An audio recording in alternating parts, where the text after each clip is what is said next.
It's a very odd feeling. When I look at the photos, I go between shock and awe and sick to my stomach. But it is closure. It will be closure. This will be their resting place. In an interview you'll see only here on NBC5, that's Barbara Nikitas of California, the goddaughter of the pilot of a private jet that vanished into Lake Champlain more than 53 years ago. That man, a co-pilot, and passengers from a real estate development firm in Atlanta were in Vermont for a short business trip. They were all presumed dead in the crash, but the wreckage of their plane has never been found, not even after a series of searches over the past decade in particular. Well, that all changed over Memorial Day weekend. An expert in search and recovery operations out of New Hampshire has come forward to say he and colleagues have finally found that plane. We here at NBC5 News waited to tell you about this until we were certain the victims' families who live all across the country had all learned about the discovery.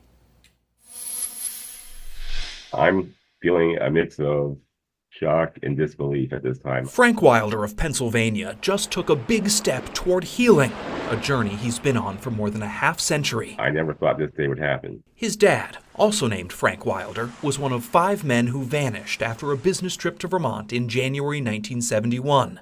Their private jet crashed into Lake Champlain shortly after taking off from Burlington in a nasty snowstorm.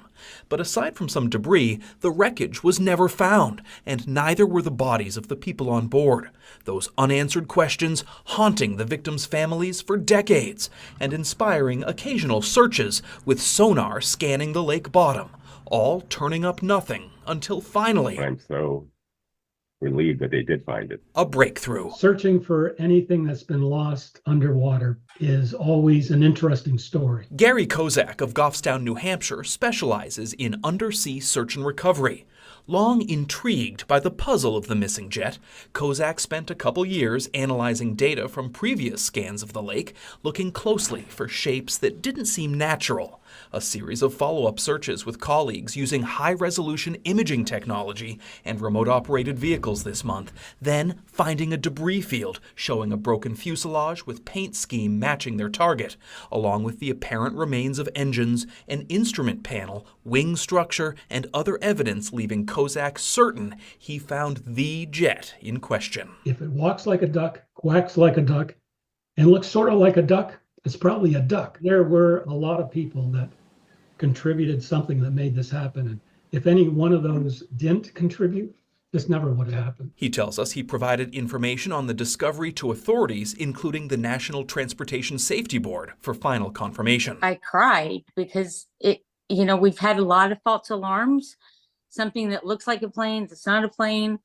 And it's it. Tennessee's Christina Coffey is the daughter of George Nikita, the pilot of that ill-fated aircraft. Its exact location in the water is being kept a closely guarded secret to respect and protect the site. But I'm just glad it's here in my lifetime, and I'm glad my mom's still alive. She now wants to extend her deep gratitude to state police on both sides of the lake, to search crews, historians, scientists, citizens who came forward with tips, anyone involved over the years who helped unlock one of Lake Champlain's most enduring mysteries. You can't find peace till you find all the pieces, and today's that day.